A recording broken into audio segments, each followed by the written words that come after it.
Reporter election breaking. Mullappally Ramachandran വീണ്ടും മത്സരത്തിന്. കോഴിക്കോട് ജില്ലയിലെ കൊയിലാണ്ടിയും നാദാപുരവുമാണ് പരിഗണനയിലുള്ളത്. കൊയിലാണ്ടി സീറ്റിൽ DCC പ്രസിഡന്റ് പ്രവീൺ കുമാറും താൽപര്യം പ്രകടിപ്പിച്ചിട്ടുണ്ട്. എന്നാൽ മത്സരിക്കുന്നുവെങ്കിൽ കൊയിലാണ്ടിയിൽ മാത്രമാകുമെന്നാണ് മുല്ലപ്പള്ളി രാമചന്ദ്രന്റെ നിലപാട്.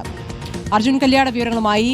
അർജുൻ, എന്താണ് നമുക്കിപ്പോൾ കൃത്യമായി അറിയാനാകുന്നത്? മുതിർന്ന നേതാക്കളെ കൂടി രംഗത്തിറക്കുമെന്നുള്ള കാര്യം വളരെ മുൻപ് തന്നെ നമ്മൾ റിപ്പോർട്ട് ചെയ്തിട്ടുള്ളതാണ്. റോഷി ബാൽ അക്കാര്യത്തിൽ മുല്ലപ്പള്ളിയുടെ പേരടക്കം എടുത്തു പറഞ്ഞുകൊണ്ട് റിപ്പോർട്ട് ചെയ്തിട്ടുള്ളതാണ്. ഇപ്പോൾ മുല്ലപ്പള്ളിയെ സംബന്ധിച്ച് കൊയിലാണ്ടി അല്ലെങ്കിൽ ഞാനില്ല എന്ന നിലപാടാണോ? നാദാപുരവും പറഞ്ഞു കേൾക്കുന്നു. പാർട്ടി അനുനയിപ്പിച്ചാൽ നാദാപുരത്തിന് വഴങ്ങുമോ അദ്ദേഹം?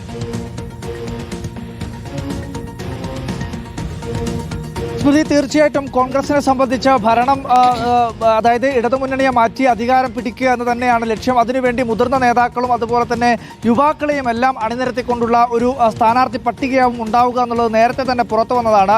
ഇപ്പോൾ മുല്ലപ്പള്ളി രാമചന്ദ്രൻ മത്സരത്തിന് വേണ്ടിയിട്ടുള്ള ഒരു തയ്യാറെടുപ്പിലേക്ക് കാര്യങ്ങൾ നീങ്ങിയിരിക്കുന്നുവെന്ന് നമുക്ക് ഈ ഘട്ടത്തിൽ പറയാൻ വേണ്ടി കഴിയും. മുല്ലപ്പള്ളി പക്ഷേ കൊയിലാണ്ടി സീറ്റിൽ താൻ മത്സരിക്കും എന്നുള്ളതാണ് മുല്ലപ്പള്ളി രാമചന്ദ്രൻ നേതൃത്വത്തെ അറിയിച്ചത്. അല്ലാതെ മറ്റൊരു സീറ്റിൽ താൻ മത്സരിക്കില്ല എന്നുള്ള നിലപാടും കോൺഗ്രസ് നേതൃത്വത്തെ അറിയിച്ചിട്ടുണ്ട്. അതോടുകൂടി തന്നെ നാദാപുരത്തെ മുല്ലപ്പള്ളിയെ പരിഗണിക്കാമെന്നുള്ള നേതൃത്വത്തിൻ്റെ ഒരു തീരുമാനം, അത് ആ ഒരു അങ്കലാപ്പിലേക്ക് കാര്യങ്ങൾ പോകുന്ന, അല്ലെങ്കിൽ ഒരു ആശങ്കയിലേക്ക് പോകുന്ന സ്ഥിതിയാണ് ഇപ്പോൾ ഉള്ളത്. നേരത്തെ നിശ്ചയിച്ചത്, അല്ലെങ്കിൽ നേരത്തെയുള്ള ഒരു ആലോചന എന്ന് പറയുന്നത് DCC പ്രസിഡന്റായിട്ടുള്ള പ്രവീൺ കുമാറിനെ കൊയിലാണ്ടിയിൽ നിർത്തുകയും മുല്ലപ്പള്ളിയെ പോലൊരാൾ നാദാപുരത്ത് വന്നു കഴിഞ്ഞാൽ അവിടെ ഈഴവ അതുപോലെ തന്നെ മുസ്ലിം വോട്ടുകളുടെ ഒരു കോമ്പിനേഷൻ, അല്ലെങ്കിൽ അങ്ങനെ ഉള്ള വോട്ടുകൾ കൂടി മുല്ലപ്പള്ളിക്ക് സമാഹരിക്കാൻ വേണ്ടി കഴിയും എന്നുള്ളൊരു ആത്മവിശ്വാസം നേതൃത്വത്തിനുണ്ടായിരുന്നു.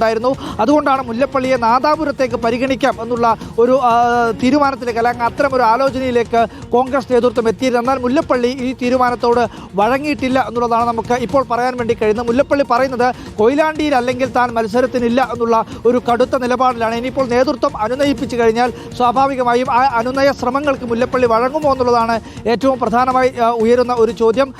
ഒരുപക്ഷെ DCC പ്രസിഡന്റ് പ്രവീൺ കുമാർ മറ്റൊരു സ്ഥലത്തേക്ക് മാറേണ്ടി വരും. അല്ലെങ്കിൽ ഈ പറയുന്നത് പോലെ മുല്ലപ്പള്ളി രാമചന്ദ്രനെ നാദാപുരത്ത് പരിഗണിച്ച് കൊയിലാണ്ടിയിൽ DCC പ്രസിഡന്റ് പ്രവീൺ കുമാറിന് മത്സരിക്കാനുള്ള അവസരം നേതൃത്വം ഒരുക്കുന്ന ഒരു തീരുമാനത്തിലേക്ക് കാര്യങ്ങൾ എത്തും എന്നുള്ളതാണ് മനസ്സിലാക്കുന്നത്. എന്തായാലും മുല്ലപ്പള്ളി രാമചന്ദ്രൻ മത്സരത്തിന് ഇറങ്ങാൻ വേണ്ടി തീരുമാനിച്ചിരിക്കുന്നു. അതിൽ ആകെയുള്ള ഒരു ആശയക്കുഴപ്പം കൊയിലാണ്ടിയിലാണോ നാദാപുരത്തോ ആണോ എന്നുള്ളതാണ് ഇപ്പോൾ ഒരു ആശയ വ്യക്തത കുറവുള്ളത്. അതിൽ മുല്ലപ്പള്ളി പറയുന്നത് കൊയിലാണ്ടിയിലാണെങ്കിൽ താൻ മത്സരത്തിനുണ്ട്, ഇല്ലെങ്കിൽ താനില്ല എന്നുള്ള നിലപാടിലാണ്. ഇനി നേതൃത്വം ഏത് തരത്തിലായിരിക്കും അനുനയ ശ്രമങ്ങൾ നടക്കുക, അല്ലെങ്കിൽ ഏത് തരത്തിലായിരിക്കും മുല്ലപ്പള്ളിയെ അനുനയിപ്പിക്കുക എന്നുള്ളതാണ് നമ്മൾ ഏറ്റവും പ്രധാനമായി ഇനി ഉറ്റുനോക്കേണ്ടത്.